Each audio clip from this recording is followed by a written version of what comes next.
Pabrik Soun Cap Ayam digerebek oleh Polsek Talang Kelapa, Banyuasin. Rabu, 22 Januari 2020.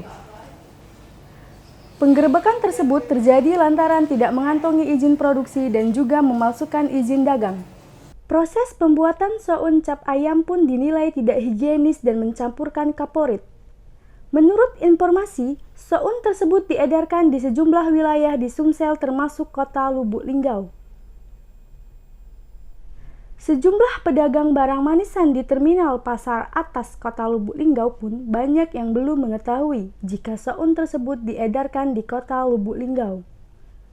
Sementara itu, Kepala Kantor BPOM Kota Lubuk Linggau, Afdil Kurnia mengatakan, untuk sementara belum bisa berbuat apa-apa dan belum bisa bertindak sebelum ada perintah dari POM Palembang. Dan pihaknya belum bisa menyimpulkan lebih jauh apakah Soun itu bahaya atau tidak.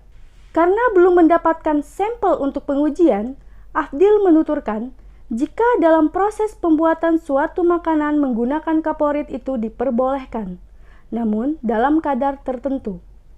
Adapun yang diperbolehkan, maksimal 15 mg per kilogram bahan, tetapi pada produk akhirnya jadi sudah ada proses penghilangan kaporit.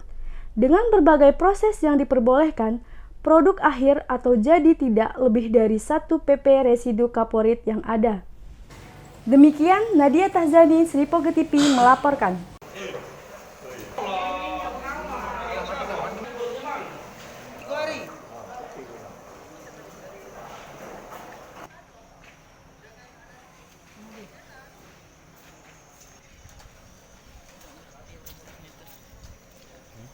Tidak ngerti.